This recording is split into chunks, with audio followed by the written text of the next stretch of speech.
This is our Hidden Killers half year in review with True Crime Today.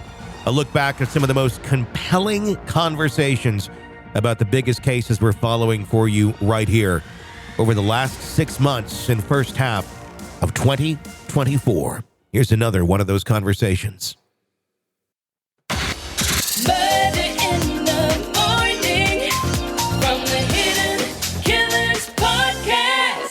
Kouri Richins, the Utah mother accused of spiking her husband's cocktail with a fatal dose of fentanyl, has made her first public comment since her arrest last year, and we're going to bring those to you, the audio and all, which were originally obtained by Dateline NBC.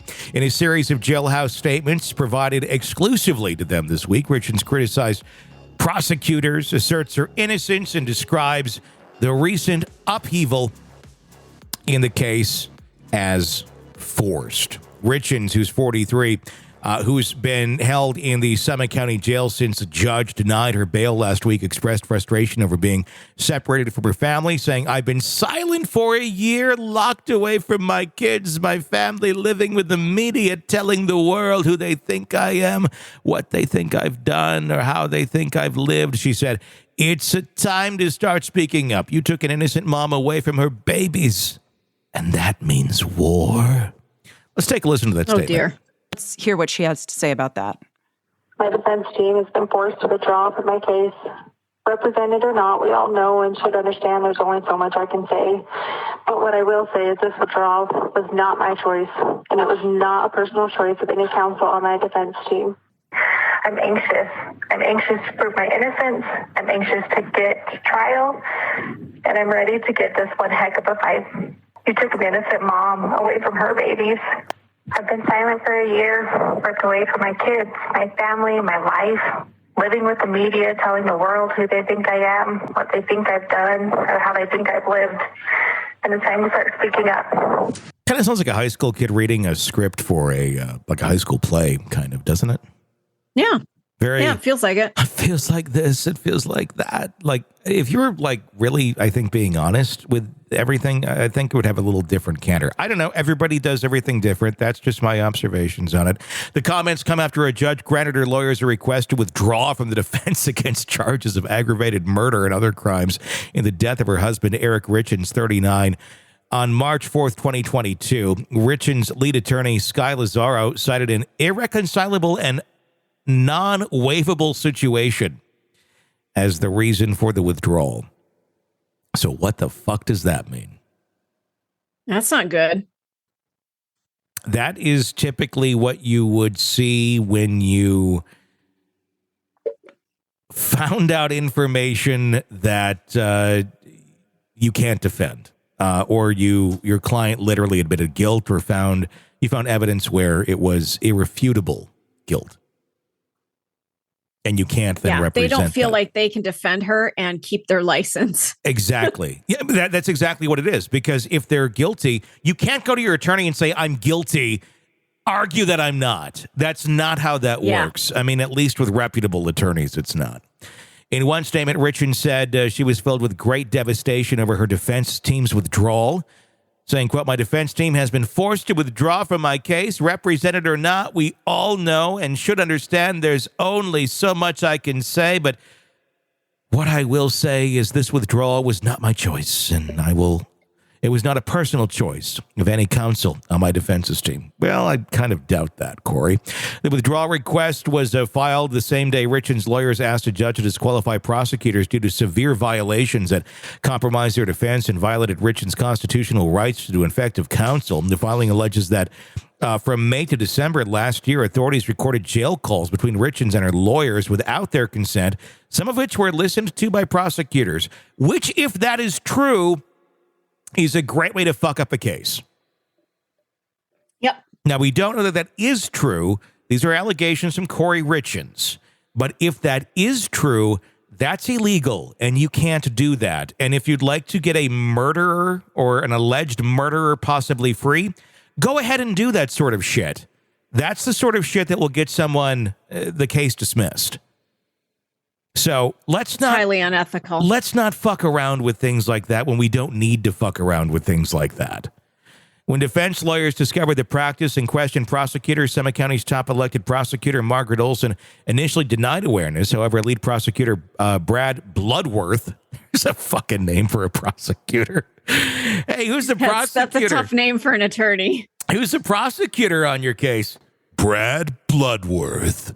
Call now. If you've been in an accident, Bloodworth will be there to save you, and he'll get blood from whoever fucked you over. Bloodworth, 1-800-BLOOD. You know, that's how that works. Nice. Nice. When lawyers discover the practice in question, okay, we already did that part. How far did I get into that? However, Brad Bloodworth later claimed that one of the defense lawyers had refused to use a phone app that shields attorney-client calls, resulting in the recordings. Bloodworth asserted that prosecutors had not listened to the calls and suggested that by not using the app, the lawyer had seemingly consented to the practice. You better know what the fuck app you're using, Brad Bloodworth. Yeah. Richins accused prosecutors of doing anything they can to prolong the process and hide their corruption. I will not play into the prosecution's unconstitutional behavior anymore. She expressed a strong desire to clear her name, stating, although I am extremely disappointed where we're at right now in the case, I'm anxious to prove my innocence. I'm anxious to get to trial.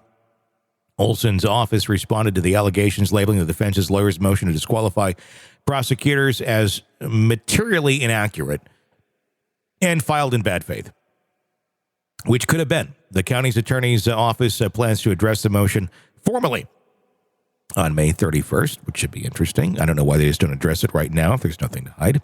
Prosecutors alleged that Richins was deeply in debt, fraudulently obtained nearly $2 million in life insurance and a policy on her husband before giving him a Moscow Mule spiked with a lethal dose of fentanyl. They also charged Richins with attempted murder, forgery, and mortgage and insurance fraud. Yeah. 1 year after Eric Richins died, Kouri Richins published Are You With Me?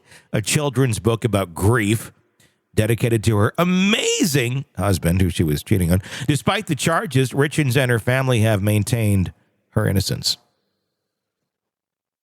I think the most damning part of what they've got against her isn't just the fact that the guy died by fentanyl from a drink that she made, but the fact that he told his family, if anything happens to me, look at her.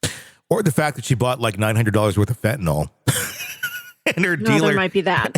Okay, so there's a couple things. And her dealer is testifying against her. Yeah. Yeah, exactly. So, I mean, the deck is stacked against this chick. So I don't know what her people are going to come forward with that could possibly exonerate her, but I don't see this ending well for her at all. I think that's why they left. Because if you have a chance to win this case, this is a high-profile case. Attorneys don't want to walk away from a high-profile case if they have a good shot at winning it. I mean, sometimes they'll even dive into them when there's not a good chance at winning it, just for the publicity. But if you know it's just like, this shit ain't going to happen, you're going to walk away. And if there's, material differences between her and her counsel, and they just cannot reconcile that, to me, I'm not an attorney, but I know many of them. And I'm curious to ask some next week about this. To me, that says, and I could be wrong, that, look, you're going to have to do a plea deal. And other than that, there's no options. And she's saying, I'm not going to take that plea deal. And they're like, well, fuck you then. We can't represent you.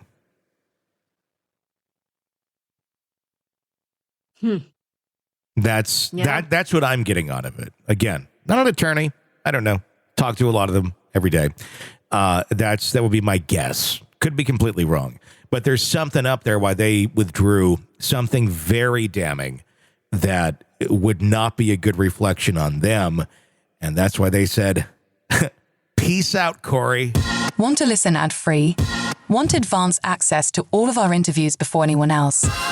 Become a True Crime Today Premium Plus subscriber on Apple Podcasts. You get every episode commercial-free. So you can binge on true crime until you can binge no more. Search True Crime Today Premium Plus on Apple Podcasts now, or go to our podcast page and sign up now. More of the Hidden Killers podcast next.